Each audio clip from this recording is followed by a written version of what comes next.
안녕하세요. 저는 올해 33살이 되었고 작년에 결혼한 여자입니다. 아이는 아직 없고 우리 가족은 저와 남편 그리고 친정엄마까지 이렇게 세 식구가 살아요. 아버지는 따로 혼자서 지내십니다. 두 분은 이혼하셨거든요. 합의 이혼이 아니라서 소송으로 진행했고 그 시작은 저희 친정엄마가 하셨죠. 제가 옆에서 많이 도와드렸거든요. 이혼 이야기도 제가 먼저 엄마에게 꺼냈습니다. 이제 그만 아빠를 버리라고 제발 버리자고 이야기했거든요. 다른 어머님들도 다 그러시겠지만 저희 엄마도 정말 고생 많이 하셨습니다. 아버지가 정말 대단하셨거든요. 지금 표현으로 하면 저희 부모님은 주말 부부셨어요. 아버지는 건설 현장에서 일하셨었고 늘 나가 계셨으니까요. 주말 부부이셔서 그런지는 잘 모르겠지만 저는 외동딸입니다. 늘 동생이 갖고 싶었지만 엄마는 그때마다 미안하다고만 하셨어요. 지금 와서 생각해보면 동생은 고사하고 제가 태어난 것도 거의 기적 같은 일인 것 같습니다.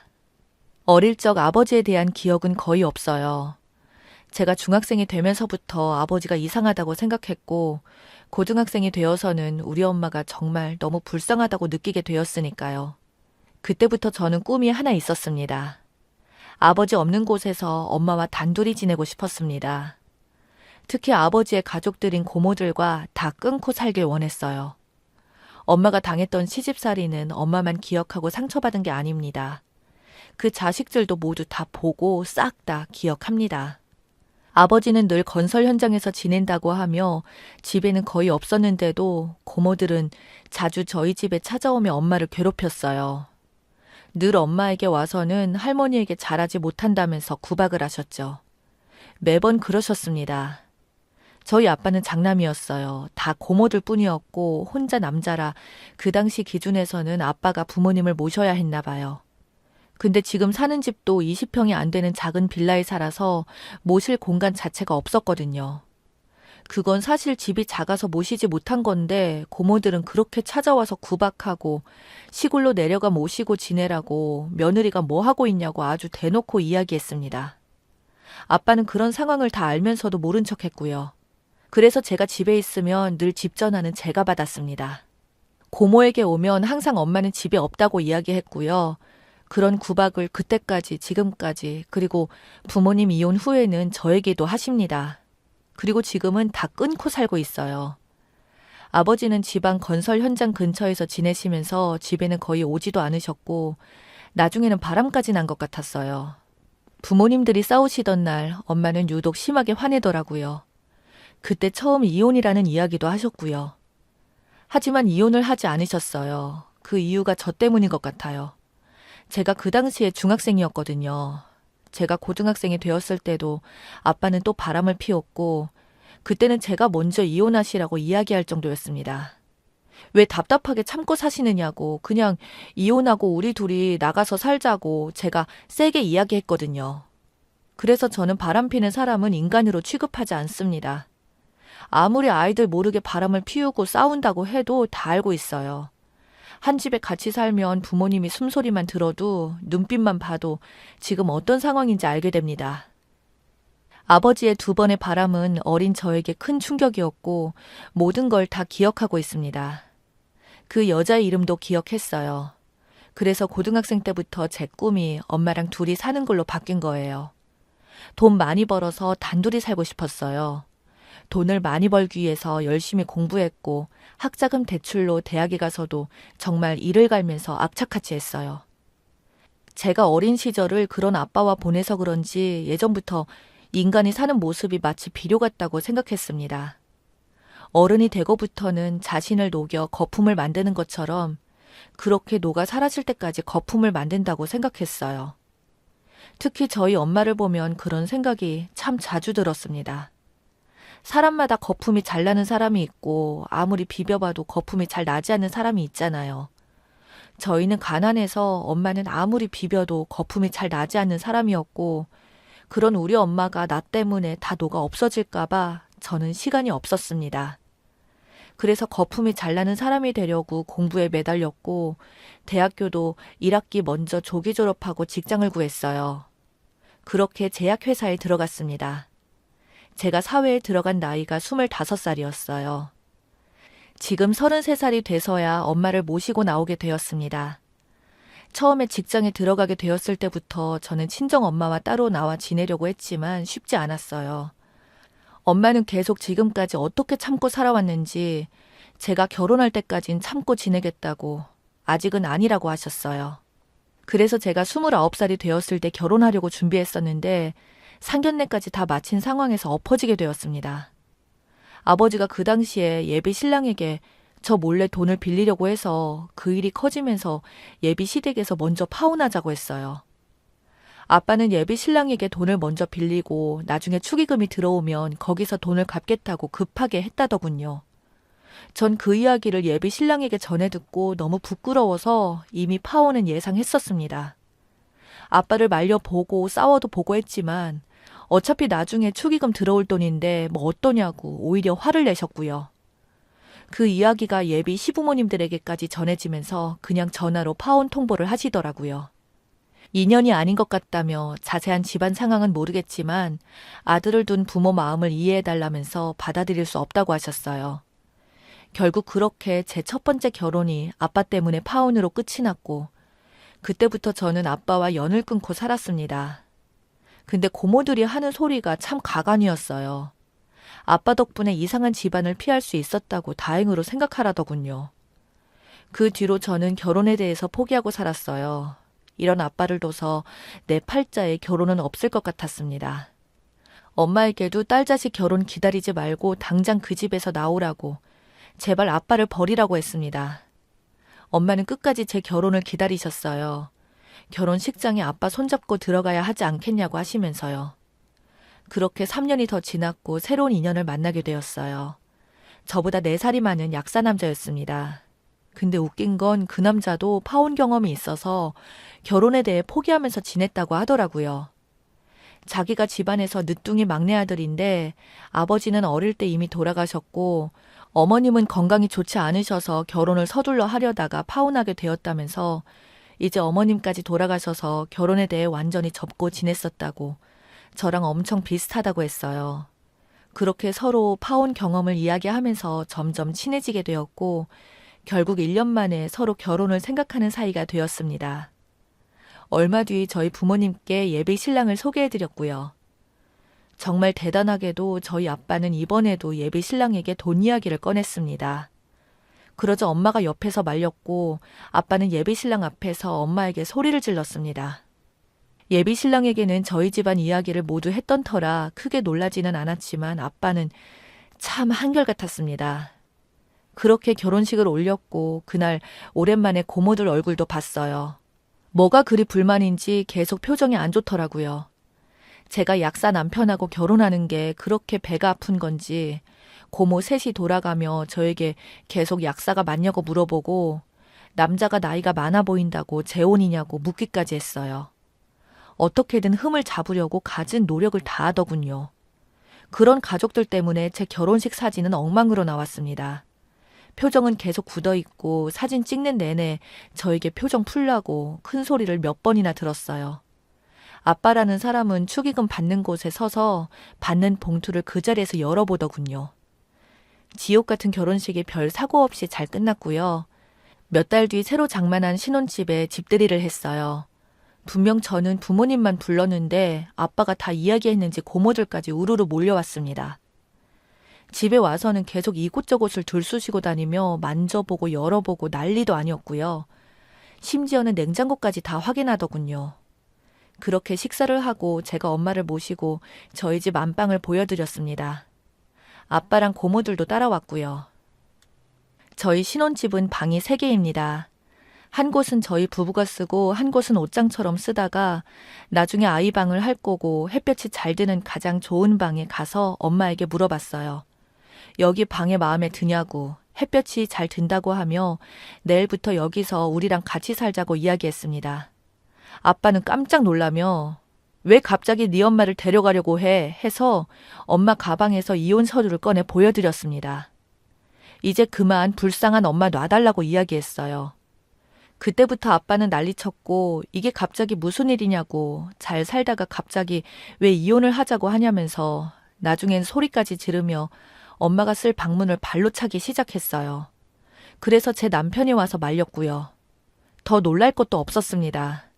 결혼 전부터 이미 남편하고 다 이야기된 상황이라고 딸 결혼식까지 보고 이혼한다고 하셨는데 이제 결혼했으니 엄마 모시고 와서 같이 살겠다고 당당히 이야기했어요. 이젠 고모들까지 와서는 엄마에게 소리를 지르더라고요. 그동안 벌써 뭐 한 게 있냐면서 제 앞에서 엄마에게 삿대질을 하길래 그동안 참았던 이야기를 다 했습니다.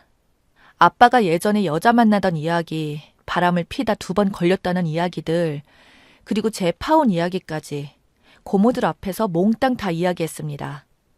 웃긴 건 그런 상황들을 이야기해줘도 그거 이혼 사유가 아니라네요.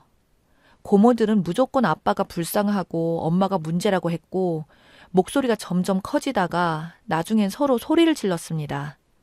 결국 저는 당장 다 나가라고 했고 아빠랑 고모들은 거의 쫓겨나다시피 저희 신혼집에서 나갔습니다. 그날 이후로 엄마는 이혼 소송을 진행했고 합의 이혼은 힘들어서 소송을 통해 이혼하셨습니다. 이혼 사유는 이미 충분했습니다. 그냥 하루 종일 녹음기에 버튼만 눌러놓고 지내시기만 해도 거기에 담긴 대화 내용만으로도 이미 충분했으니까요. 끝까지 아빠는 이딴 일로 무슨 이혼까지 하냐고 했고 심지어 고모들은 저희 신혼집까지 와서 난리를 쳤습니다. 엄마는 이혼 결심 후로 저희 집에서 함께 지내고 계셨거든요. 근데 저와 남편이 일하러 나간 시간에 찾아와서는 난리를 치더라고요. 그런 고모들의 모습에 아주 그냥 치가 떨렸습니다. 아직도 제가 어린애인 줄 아시나 봐요. 고모들 3명에게도 싹 다 위자료 청구 소송을 걸었습니다. 결혼 파탄에 책임이 있으면 누구든 다 걸 수 있거든요. 고모들은 왜 남의 이혼에 자기들이 위자료를 내냐고 저보고 무식하다고 무시하다가 나중에 사과하더라고요. 갑자기 아빠가 찾아와서 사과하고 고모들도 과일 바구니를 들고 와서는 잘못했다고 싹싹 빌고 심지어 고모부들도 같이 와서 자기가 마누라 관리를 잘 못했다며 미안하다고 용서해달라고 빌더라고요. 저는 쳐다도 보지 않았습니다. 엄마에게도 마음 약해지지 말라고 그동안 참은 거 이번에 다 보상받는 거라고 마음 굳게 잡으시라고 했죠. 처음엔 그렇게 사과하더니 저랑 엄마가 반응이 없자 역시나 이번에도 욕을 엄청나게 하면서 난리를 치더라고요. 경찰에다가 신고까지 했고 그런 기록들은 모두 저희 엄마 이혼 소송에 아주 큰 도움이 되었고요. 그렇게 고모 3명에게 모두 위자료를 받았습니다. 그때 고모부들 표정이 정말 무섭게 바뀌더라고요. 그날 고모들 모두 집에 가서 한 소리 들었을 겁니다. 제가 앞으로 또 와서 행패 부리면 바로 신고한다고 했어요. 재범은 처벌 수준이 다르니까 이제 좀 정신 차리라고, 무식하면 좀 배우라고 제가 한마디 해줬습니다. 엄마의 이혼 소송도 잘 마무리되었고요. 고모들의 기록이 이번에 엄마 이혼 소송에 큰 도움이 되더라고요. 결국 고모들 덕분에 엄마의 이혼 소송을 편하게 했습니다.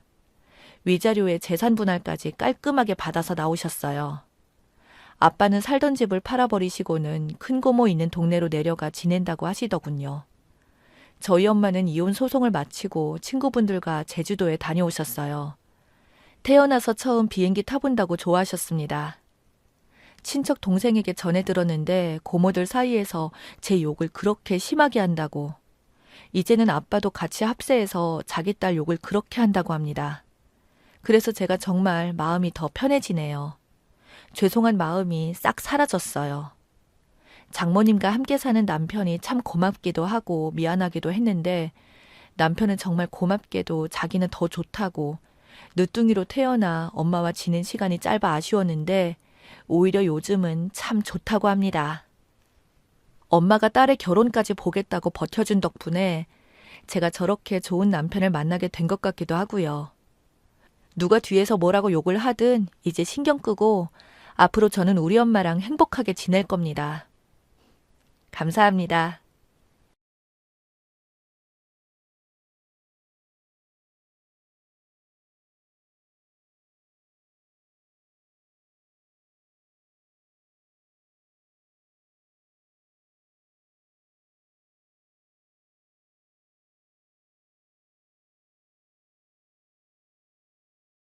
안녕하세요. 저는 1살 연상인 남자친구와 결혼을 준비 중인 30살 여자입니다. 저희 둘은 어느덧 연애를 시작한 지 5해가 넘어가고 있는데요.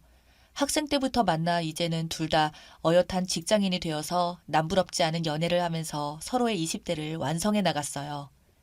그 결실로 올해 말에 결혼식 날짜도 잡았죠. 저희는 5년이라는 긴 세월을 연애했지만 그렇다고 해서 양가 부모님들과 막 왕래할 정도로 가까운 사이는 아니었어요. 연애 초중반에 나누었던 이야기로 서로의 생각이 같다는 것을 확인했었고요. 그 생각은 바로 서로의 관계가 진지해지고 미래를 약속하는 사이가 되면 각자 부모님을 뵙고 인연을 만들어 나가자는 내용이었는데요. 남자친구가 저와 같은 생각을 하고 있어서 다행이라는 생각을 했었어요. 그래서 저희는 연애 5주년을 코앞에 두고 있었던 작년 겨울쯤 서로의 부모님을 드디어 만났습니다. 어땠냐고요? 너무 좋으신 분들이라는 생각밖에 들지 않을 정도로 화기애애한 자리였어요. 물론 첫 만남 때만요. 이야기 시작은 사실 저희 둘의 건강검진으로부터 출발합니다. 작년 중순쯤부터 서로의 미래에 대한 이야기를 많이 나눴고 가족들을 뵙고 결혼에 필요한 것들을 준비해 나가는 과정 속에는 당연히 저희 둘의 건강검진도 포함되어 있었어요. 아마 많은 커플분들이 그럴 테죠. 오랜만에 각자의 컨디션도 체크할 겸 다정하게 종합검진을 다녀봤지만 결과 중 하나가 좋지 않았어요. 저는 혈압이 살짝 높은 상태였고 남자친구의 경우에는 정자 활동성이 다소 낮은 상태로 결과가 나왔어요. 그렇다고 해서 남자친구가 일상생활에 지장이 있거나 어디가 아프거나 하는 일은 아니어서 크게 걱정은 되지 않았지만 이제부터는 어느 정도의 건강 관리가 필요하다는 것을 서로 깨닫게 되었어요. 그렇다 보니 자연스럽게 결혼 후에 임신 계획에 대해서도 서로 이야기를 나누게 되었는데요. 저희 둘은 오래 만나서 그런지 생각이 크게 다르지 않은 편이어서 딩크에 대해서도 큰 반감이 없다는 건 역시 확인할 수 있었어요.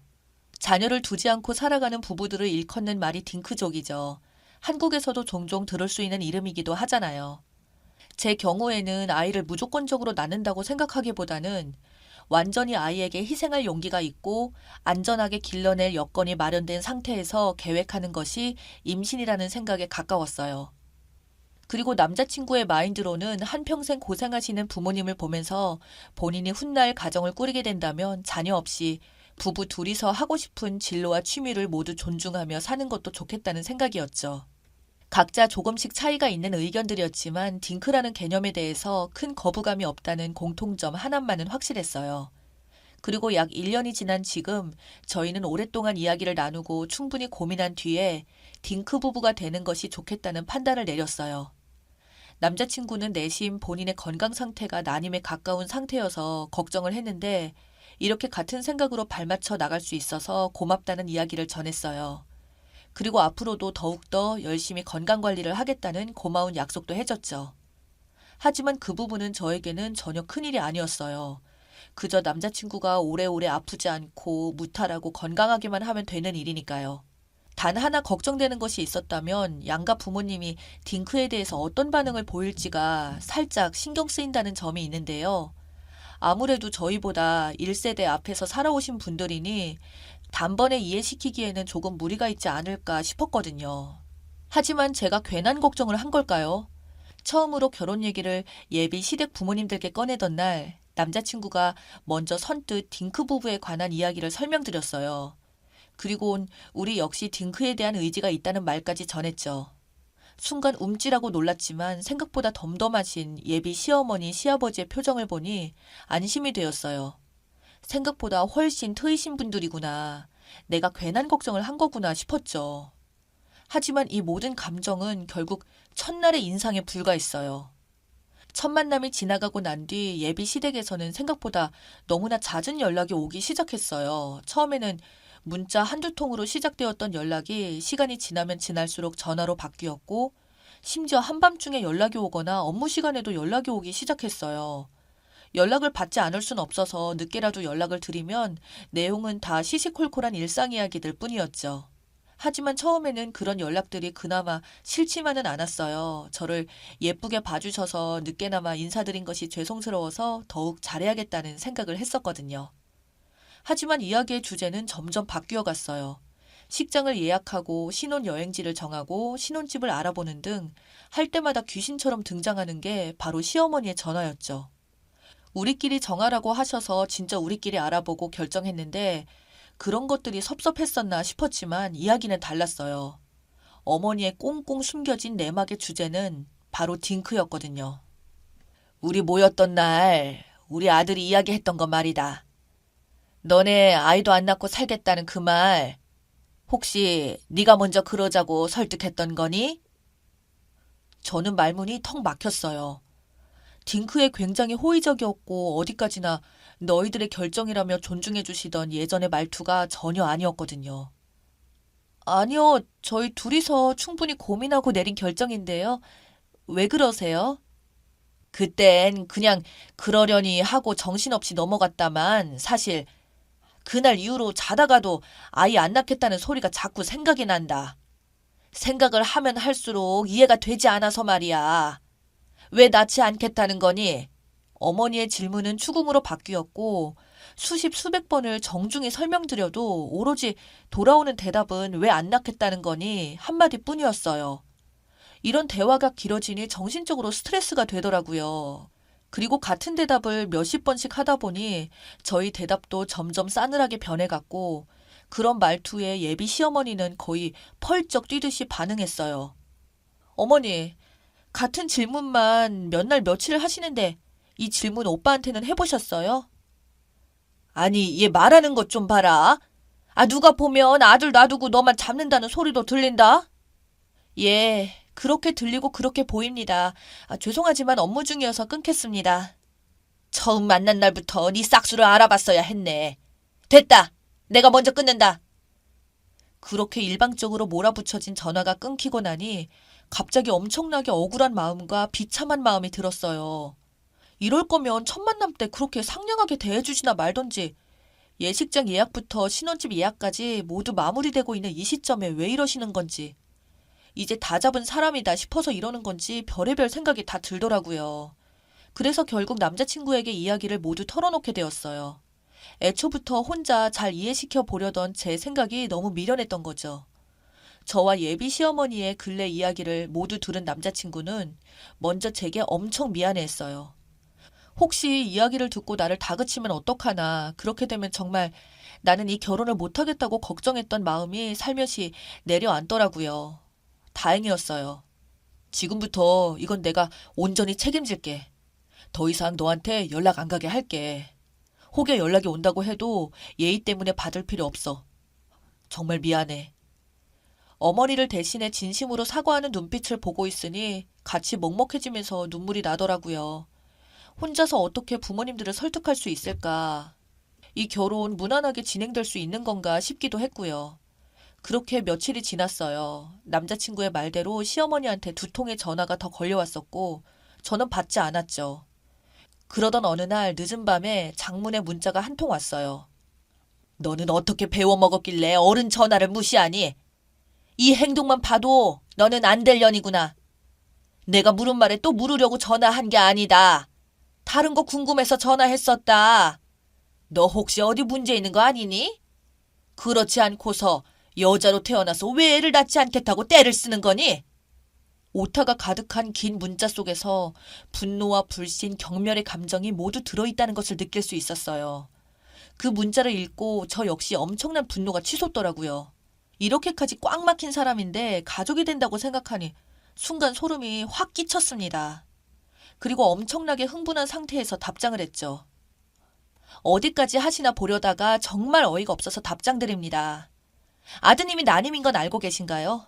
앞으로 저한테 한 번만 더 이런 식으로 연락하시면 저는 아예 차단합니다. 너무 흥분한 탓일까요? 아니면 저를 문제 있는 사람으로 만들어서 억울했던 걸까요?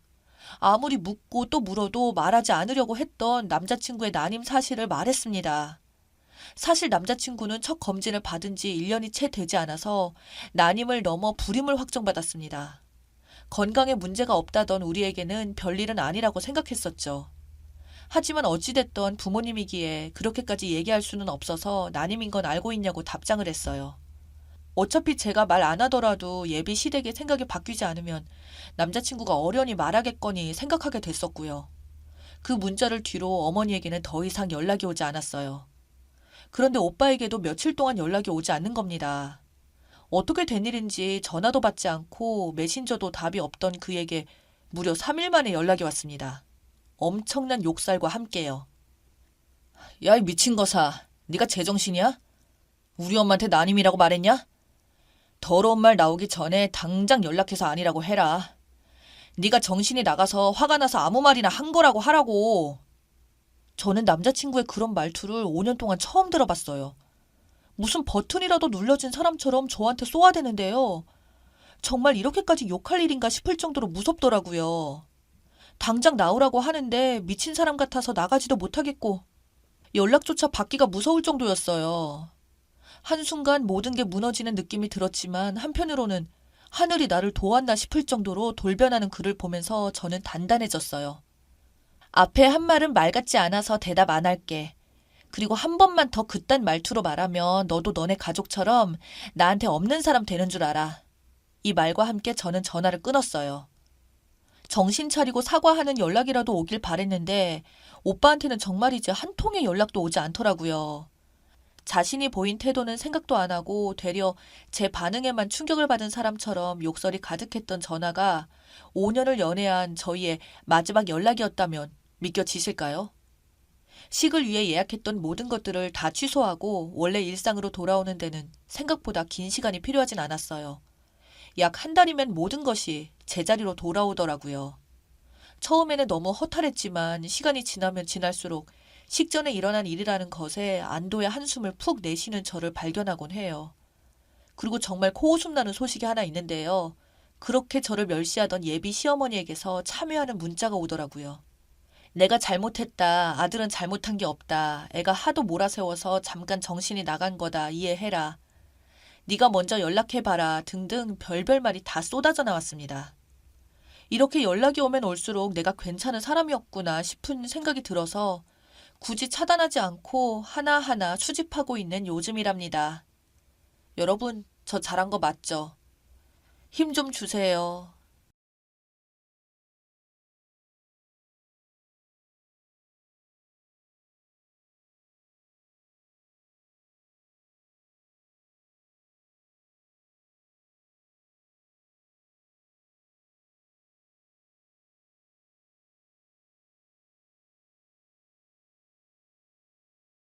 안녕하세요. 저는 올해 10월 결혼을 앞두고 있는 예비 신부입니다. 남자친구와 저는 볼링 동호회에서 만났어요. 직장을 다니다 보니 평소에 운동량이 부족해서 친구 추천으로 볼링 동호회에 가입했죠. 단지 운동을 목적으로 가입했던 동호회에서 미래를 함께할 운명의 남자를 만나리라 상상도 못했어요. 볼링 동호회에 처음 간 날 10명쯤 보이는 사람들 중에 훤칠한 키에 뽀얀 피부, 숫덩이같이 까만 눈썹을 가진 남자가 유독 눈에 띄더라고요. 자석에 이끌리는 것처럼 저도 모르게 눈길이 계속 그 사람에게 쏠렸어요.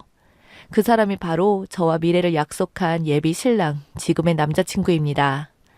저의 이야기는 예비 신랑의 프로포즈를 받은 날로부터 출발합니다. 한국에서는 대부분 결혼식 날짜를 잡고 나서 그날이 코앞으로 다가오면 형식적으로 프로포즈를 하는 분위기잖아요. 그런데 남자친구는 항상 말하기를 그런 건 정식 프로포즈 느낌이 아니야. 억지로 하는 것도 아니고 난 무조건 결혼 준비를 시작하기 전부터 정식으로 프로포즈 할 거야 라고 언제나 말해왔어요. 정말로 모든 결혼 준비의 출발점 앞에서 저에게 프로포즈를 했죠. 그날도 어김없이 볼링 동호회 모임이 있던 날이었어요. 항상 저를 데리러 와줬던 남자친구에게 전화가 왔어요. 미안해. 갑자기 준비해온 프로젝트에 문제가 생겨서 팀장님이 호출을 하셨네. 미안한데 오늘은 내가 데리러 가기 힘들 것 같아. 모임에 잘 다녀와. 응, 알았어. 내 걱정하지 말고 잘 다녀와. 하며 전화를 끊었어요. 전 남자친구 팀에서 준비해온 프로젝트에 문제가 생겼다길래 무거운 마음으로 볼링장으로 향했죠. 볼링장으로 들어서자 이게 웬일입니까? 회사에 간다던 남자친구가 한아름 꽃다발을 들고 서 있지 않겠어요? 그것도 볼링 동호회 사람들이 양쪽에서 꽃잎과 폭죽을 터뜨리며 남자친구의 프로포즈를 함께 해줬어요. 무엇보다도 무릎을 꿇고 반지를 끼워주던 남자친구의 모습은 정말이지 감동적인 순간이었어요. 평생 잊을 수 없는 황홀한 날이었죠. 서로 결혼을 약속한 그날, 저와 남자친구는 정말 많은 이야기를 나누었어요. 본격적으로 뭐부터 준비를 해나가야 할지, 각자 원하는 형식과 본인은 무엇을 원하는지 세세하게 생각을 나누었는데요. 큰 부분부터 정말 소소한 부분까지 똑같아서 논쟁거리가 하나도 없었어요. 오빠, 우리 정말 생각이 다 똑같네. 많은 사람들이 결혼 준비하면서 자주 싸운다는데 우리는 그럴 걱정이 없겠어. 그러네. 윤미 너랑 나 둘 다 허례의식에 시간 낭비, 돈 낭비하는 거 싫어해서 선택이 다 비슷한 건가 봐. 우리 깔끔하고 심플하게 가자. 프로포즈 당일에 나눈 이야기들은 정말 값진 시간이었어요. 남들은 결혼 준비하면서 크게 두세 번은 꼭 싸운다던데 저희는 그럴 일이 없겠다는 생각이 들더군요. 하지만 저는 그때 알았어야 했습니다. 상대방이 듣고 싶은 말 잘 캐치하는 섬세한 남자친구. 그 순간에도 제가 듣기 좋은 말만 했다는 것을요. 프로포즈 이후 약 2달 정도가 지났을 때였어요. 요새는 패키지 구성이 잘 되어 있어서 준비하는 데 있어서 크게 고민스러웠던 부분은 없었죠. 그래서 회사 업무와 병행하는데 별 무리도 없었고, 게다가 저희는 예물 예단 같은 부분을 모두 깔끔하게 생략하기로 했기 때문에 더 심플했죠. 그러던 어느 날 예비 시어머님께서 오랜만에 문자 한 통이 왔어요. 유미야, 잘 지내고 있니? 요즘 일하랴 결혼 준비하랴 정신이 없지. 다른 건 아니고 예물이랑 이바지 음식 같은 건 간단하게라도 좋으니까 크게 투자하지 말라고 말해주고 싶어서 연락했단다. 이게 뭔 일인가요? 저희는 이미 예물이나 예단 같은 거 소소하게가 아니라 일절 안 하기로 했던 터라 이바지 음식 같은 건 생전 처음 들어보는 말이었거든요. 하지만 당시 예비 시어머님의 문자 내용 자체는 저를 생각해 주시고 한 말씀이니 생뚱맞게 대답하기 싫었죠. 그래서 대답했죠. 네, 어머니 잘 지내시죠? 준비하는 거 딱히 어렵지 않아요. 신경 써주셔서 감사합니다. 그리고 그날 밤 남자친구와 만나서 차 한잔을 하면서 낮에 왔던 문자에 대해서 언급하게 되었죠. 오빠, 어머니가 예물이랑 예단에 대해서 말씀하시던데 우리 그런 거 다 생략한다고 말씀드리지 않았어? 남자친구가 대답했죠. 아직 말씀은 안 드렸는데 왜? 연락받은 거 있어? 아직 아무것도 말씀드리지 않았다는 사실에 안도하며 남자친구에게 어머님께 받은 문자를 보여줬어요. 문자를 한참 골똘히 보던 남자친구가 물었죠. 엄마 말하는 걸 보니 어느 정도는 간략하게 해드려야 되는데. 어머니의 문자 한 통에 마음이 바뀌다니 좀 황당했었죠. 확실히 얘기를 해두었던 문제인데 어이가 없었죠. 그래서 더 심각한 대화가 되기 전에 확실히 말해둬야겠다고 생각했어요. 오빠, 생략할 건 확실히 해야 애초에 우리가 준비하던 대로 순탄하게 진행되지. 최대한 일찍 말씀드려야 괜한 소리 안 들어. 애초에 얘기했던 대로 오빠가 말씀드려줘, 응? 그래, 알았어. 일단 다른 얘기 하자. 남자친구의 대답은 뭔가 회피하려는 듯 했지만 제 말에 반기를 들진 않았으니 이 정도면 괜찮다고 생각했죠. 하지만 그건 잘못된 생각이었어요. 식장과 신혼여행 예약 그리고 신혼집 준비까지 모두 끝나가는 와중에도 남자친구는 예비 시댁에 예물 예단에 대해서 생략하겠다고 하는 말을 하지 않고 버티더라고요. 제가 말씀드렸냐고 물을 때마다 남자친구는 이런저런 말로 대화 주제를 바꾸며 능구렁이처럼 넘어가는데 뭔가 잘못되어 가고 있구나 하는 생각이 들기 시작했어요. 그러던 어느 날 어머님께 연락이 왔어요. 이번엔 문자가 아니라 전화였죠. 응, 유미야. 업무 중일 텐데 미안하다. 바쁘지 않으면 통화 괜찮니? 네, 어머니 통화 가능해요. 무슨 일이세요? 다른 건 아니고 예물에 대해서 언급이 없길래 혹시 준비하는데 고민이 되나 해서 도와주려고. 불길했어요. 이게 아닌데 하는 생각이 드는 와중에 어머님의 말씀은 계속 이어졌죠. 내가 괜찮은 예물 받은 게 있거든? 그리고 요즘은 이바지 음식도 주문해야 하는 거 알지? 아직 생각해둔 게 없으면 우리 딸 가방도 하나 받은 게 있어서 고민되고 힘들면 내가 알아본 걸로 해주면 될 것 같구나. 정말 난감했어요. 생각해 주시는 듯 말씀하시는데 중간에서 정말 어떤 아무 말도 전한 게 없다는 확인 사살을 받은 기분이 들어서 저라도 확실히 얘기를 해야겠다 싶었죠. 어머니 혹시 오빠한테 아무 얘기 못 들으셨어요? 저희 예물이랑 예단 이런 거 싹 생략하기로 했거든요. 애초에 결혼 약속할 때부터 서로 확실하게 정해둔 얘기인데 오빠가 전달을 안 했나 봐요. 제 말이 끝나고 난 뒤에도 예비 시어머님은 한참 동안 대답이 없으셨어요. 제가 민망할 정도로 침묵이 길어지자 저는 서로 대화를 마무리 지으려고 했죠. 어머니 혹시나 오해하실까봐 말씀드리는 건데 저희 집에는 이미 예전부터 정확히 말씀을 드려놔서 부모님께서는 안 주고 안 받는 결혼이라는 거 알고 계세요. 혹시 오해가 생길까봐 드리는 말씀이에요. 어머니는 갑자기 화를 내더군요. 예, 지금 뭐 내가 안 되는 거 바란다 이 소리니? 벌써부터 나를 가르치려 드는 거니? 아니 그런 게 아니라 제 말이 끝나기도 전에 어머님은 전화를 끊더군요. 어떻게 그렇게 반응을 할 수가 있는 건지 예전부터 알던 사람의 말투가 맞는 건지 의심스러울 정도로 180도 다른 말투더라고요. 그렇게 일방적으로 끊긴 통화 때문에 저는 어머님께 장문의 문자도 보냈지만 그 어떤 답도 받을 수가 없었어요. 그리고 이 상황을 남자친구에게 알려야 하나 말아야 하나 고민하던 찰나에 남자친구에게 전화가 오더군요. 알고 보니 이 사실을 알릴지 말지에 대한 고민은 전혀 할 필요가 없었어요. 이미 어머니께서 저와 전화가 끝나자마자 남자친구에게 전화를 했더군요. 아, 유미야, 너 우리 엄마한테 대체 뭐라 했길래 엄마가 나한테 화를 내시니? 이미 화가 잔뜩 난 채로 걸려온 전화를 받고 어이가 없었어요. 내가 예단 예물 안 하기로 했다고 말씀드렸어. 근데 그런 식으로 말씀을 하셔? 저도 화가 나긴 했지만 남자친구의 반응 자체가 더 어이가 없었었죠. 지금 그게 나한테 할 말이니? 너 그렇게 예의가 없는 애였어? 본론은 온데간데 없고 화를 내는 남자친구에게 대답했어요. 예물이며 예단이며 허례허식은 다 빼자고 말한 건 오빠야. 나도 그 생각이랑 같았고. 난 프로포즈 받자마자 우리 집에 다 말했어. 끝까지 헛소리 짓거리면서 말 안 해도 오해만 부풀린 건 너잖아.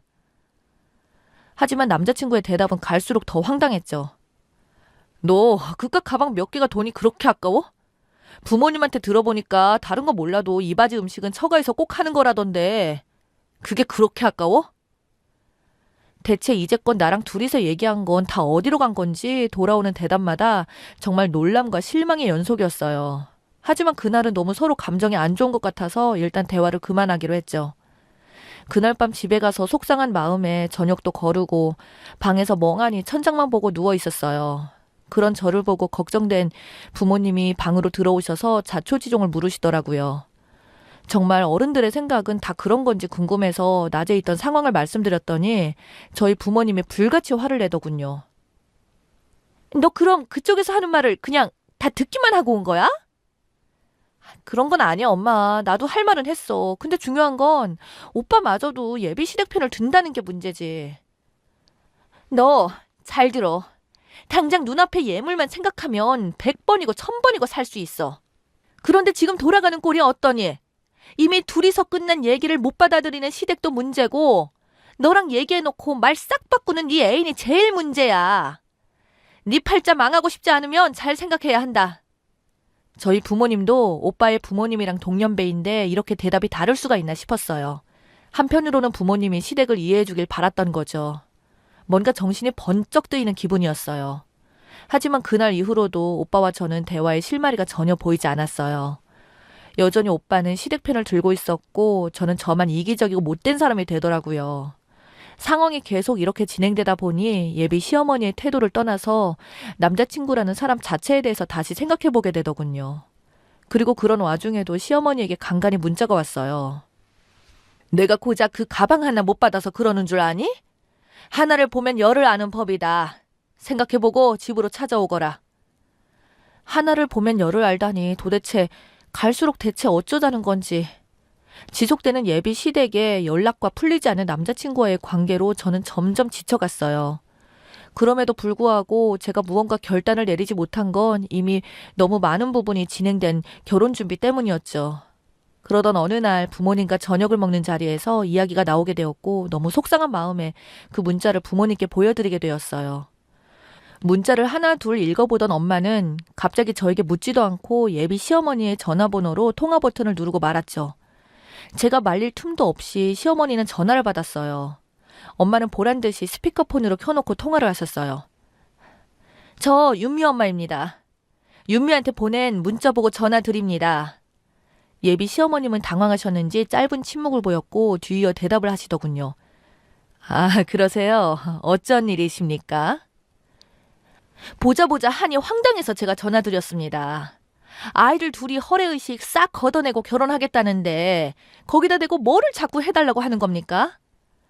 저에겐 그렇게 큰 소리 치던 예비 시어머니, 저희 엄마 큰 소리에 아무 대답이 없으시더군요. 그러자 엄마는 계속 말을 이어나갔어요. 저도 이미 엎질러진 물이다 싶어서 말리지 않고 듣고만 있었어요.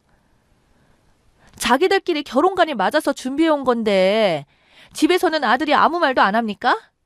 말 바꾸는 아들한테 물어야지 약속대로 진행하는 저희 딸을 왜 들들 볶으시냔 말입니다. 한 번만 더 윤미한테 이런 문자 전화하시면 이 결혼 제가 못하게 막습니다. 아시겠어요? 그 말을 끝으로 엄마는 통화를 끊고 전화기를 저에게 무심히 주시고 안방으로 들어가셨어요. 뭔가 큰일 났다 싶으면서도 한편으로는 속이 후련하더군요. 옆에서 지켜보시던 아빠도 저에게 너무 걱정하지 말라고 해결을 해야 네가 나중에 편하게 산다고 말씀하시고 뒤이어 안방에 들어가시더라고요. 그 후로 며칠째 저에게 연락 한 통이 없습니다. 아직도 저와 저희 집이 잘못했다고 생각하는 건지 뭔지 모르겠네요. 예약해둔 결혼식 날짜는 하루하루 다가오고 있는데 이 결혼 정말 이대로 진행해도 되는 게 맞는 건지 의문입니다. 그래서 여러분들의 의견이 필요한 상태입니다. 이런 저에게 조언 좀 부탁드립니다. 들어주셔서 감사합니다.